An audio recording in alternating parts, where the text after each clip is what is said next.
Hi folks, and welcome back to another segment of Terminating Low Voltage Cables. I'm Ron with Ideal, and again, welcome to my channel. Hey, in this segment, I'm going to cover the topic of UTP or category wire. That's your category 6 or 5E or whatever it might be. You know, and all these wires have some basic properties they all share. And I'll explain some of the differences in these cables, a little bit about the history, and we'll get into where you should use some wire, where you shouldn't, and a little bit about pulling the wire. And if I can get that done in 15 minutes, we'll be doing really good. So let's take a quick look at kind of what is available out there as far as recognized cables. And that's your category 5E, your category 6, and your category 6A. So let's take a quick look.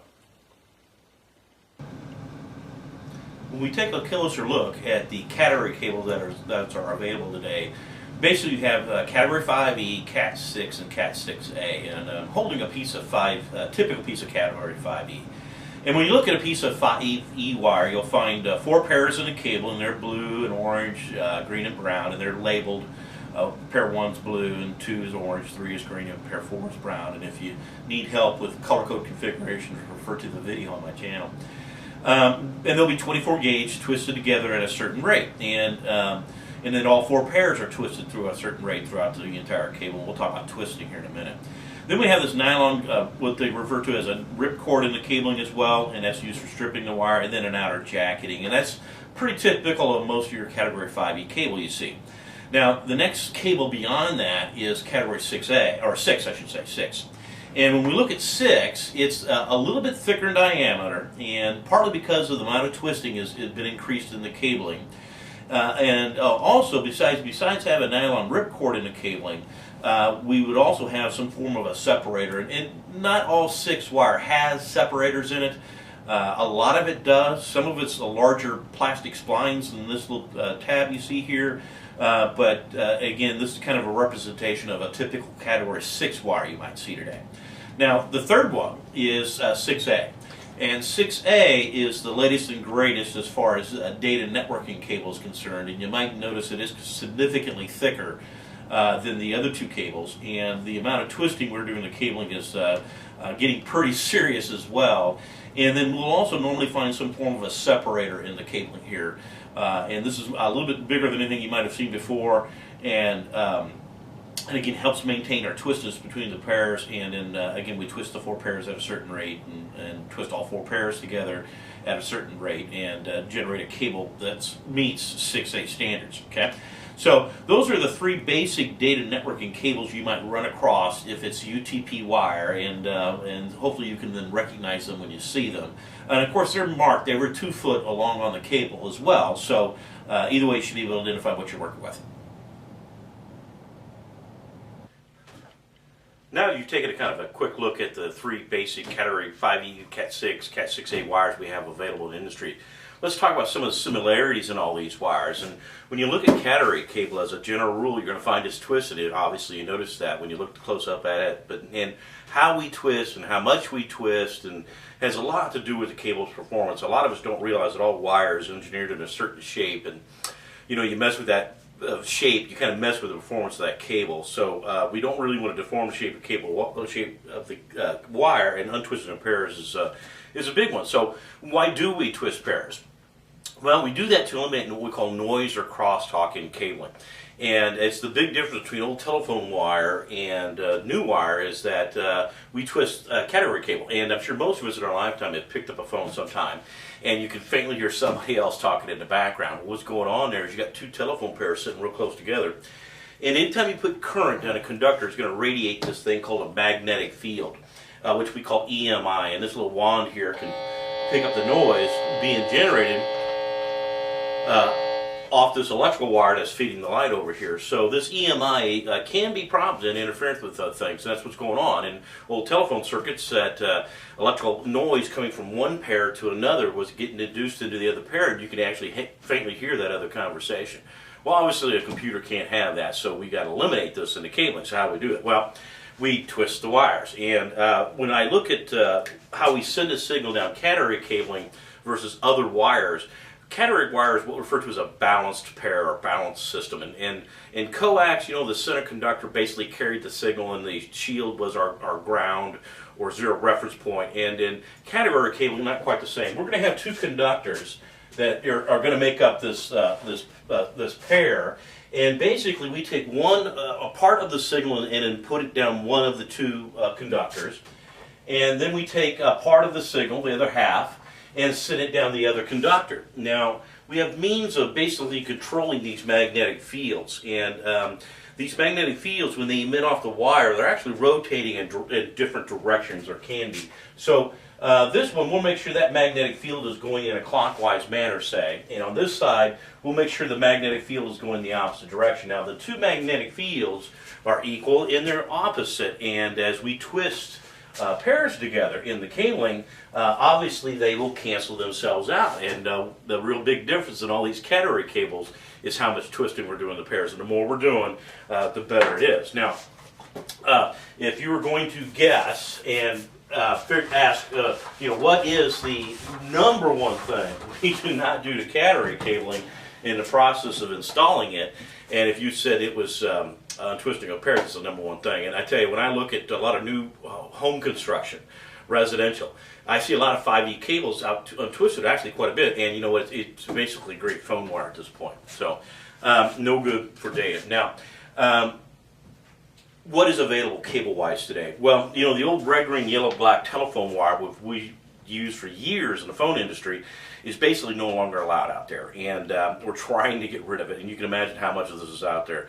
But and it's going to be around a long time, but where it's still used today is from the outlet in the room to the phone in the room, outside of walls. Actually, it's a code violation to put this in walls due to the type of insulation that's on it. It's not, excuse me, fire rating go behind a wall. So the FCC back in July of 2000 basically outlaws that wire behind walls, and they tell us they want us to go to catenary wire. Now, catenary wire, and the first one out there was something called Cat3, okay? And Cat3 wire was the first real data wire out there, although today it's really regulated as to phone work by most of the industry, and that's what your phone guys will be carrying and using in most cases, but phone only today pretty much. And when we measure these wires, we measure the wires for a couple basic things, and one is the frequency range of the cable. Now, this is the size of the pipe, and this is how big it is, and the bigger this pipe, the more information we can pass through the pipe. But Cat3 had a frequency range for that system at 16 megahertz, okay, in frequency. Now, we also rate the cable for how much information we can pass through this pipe. And we did that, and we measure that, and we call it data, and we measure that in megabits. In this case, it was rated for 10 megabits per second, okay? Now, a bit to a computer is a 1 or 0, so it's working at 10 million bits per second. Now, Category 3 wire, when it came out, is really kind of meant to work with a data network system that was out there called Ethernet, and this was designed to support what we called 10 base T data networks, okay, or Ethernet systems, okay, which really became the hottest type of data system out there, okay. Now, Cat3, which was developed really back in the late 80s, and we used to think it was pretty smoking hot, but of course it's not anymore. And I mean, these systems are not getting any slower; they're doing nothing but getting faster. Cat4 came out for a little while; it's dead and gone. We did come out with a Cat5 cable for a while, and category cabling 5 cable was brought out because we were coming out with a new system called 100 base T. Okay, now we call that Fast Ethernet, and Fast Ethernet needed a system that could support 100 megabits, okay, and we needed, a big enough pipe to do that. We needed a pipe big enough that was up to 100 megahertz in frequency. So the old Cat5 was 100 megahertz at 100 megabits, okay, and supported old Ethernet, 100 base T, Fast Ethernet. Now, several years go on here, and one of the things we can do to make a cable better is there's a lot of things we can do within the cable as far as tweaking it and things like that, as far as the twists per inch, the type of insulations and things like that to make a cable a little bit better. And a number of years go out, and the industry then develops something referred to as 1000 base T. Okay. Now 1000 base T needs 1000 megabits per second. Okay. And our old 5 wasn't quite good enough, and the exact machine making Cat 5, we tweaked it a little bit better basically to make it 5E cable. So 5E comes out, and that means enhanced. But it's still rated at 100 megahertz in frequency. So it's 100 megahertz, provides us with 1000 megabits of data networking ability. Now, partly how they get faster is from here up, from 100 up, we use 2 of the 4 pairs in the cable to do the data network. With here and above, we will use them all. So that's partly how we get faster, is we're using all the pairs. Now, for a number of years now, again, this is fine, and nothing's faster than this in industry. And, cable manufacturers, how could they make their cable better than somebody else's? Well, they don't have to make the cable to the standard. They can always make it something better than what the standard says it needs to be. And in this case, we were coming up with cable manufacturers making cable that's in the 200, 250, 300 megahertz frequency range, which is super duper fat Cat 5e back in the day. And you might have seen a 5 with a capital E on it, and that kind of indicated what it was. But after a few years, the industry says, you know what, a lot of people are making wire above 5e standards today, and it's time to bring out another one. So here comes Cat 6 wire. Now Cat 6 was still supporting 1000 megabits, so it still did this, okay? And we wanted, so we still need 1000 megabits, okay? But we needed a cable that's a little bit bigger pipe. So Cat 6 is tested out and to 250 megahertz in frequency, okay?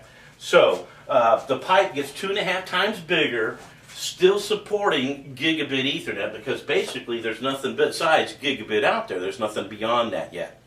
Well, a number of years go by, as they say. And here just recently, in the last couple years or so, our 10 gig data network systems come out. So now we're at 10,000 megabits, okay? 10,000 megabits, or 10,000 base T. And again, we call that 10 gig. That again gives us 10,000 megabits per second, okay? Now, in order to do this, we now have needed another cable. We're going to double in pipe again. So the pipe is out to 500 megahertz now, and we call that 6A. And A means augmented in this case. E meant enhanced. So now we have a cable that will support the high end of data networking. And they're working beyond this for sure. And Cat 6, depending on the quality of the cable and the quality of the installation and the length of the runs, it will support 10 gigabit. To what distance, we don't know. You'll have to test it. But 6A is a cable designed for that upper end of the cable industry. And when you look at the cable differences here, basically from right here on back, this is all 24 gauge wire. 6A and 6 is usually 23 gauge wire. Partly because that bigger gauge gives us a little bit bigger wire, a little less attenuation or loss in the wiring. And just the physical twisting of the cabling, a little bit bigger wire didn't hurt none either. So gauge-wise, it's gone up. That's partly how it gets bigger. Now the twisting is crazy here in Cat 6, but in the old Cat 3 wire, you might have seen 3, 4, 5 twists in a pair per foot, depending on who made it and what they were doing. 5 was in the low teens twist rates. 5E gets into the high teens, low 20s in the twist rates per pair. Per foot, depending on, again, who's making the wire. 6 is in the usually mid-20s to low 30s in the twist rates per foot. And 6A is in the 40s and 50s twist rates per foot. So it's really, really twisted, and we really mean it donut twisted. So there you go. That is part 1 of the UTP basic cabling videos that we're putting together for you. And again, I'm Ron with Ideal Industries, and thanks for coming to another video, and we'll see you next time.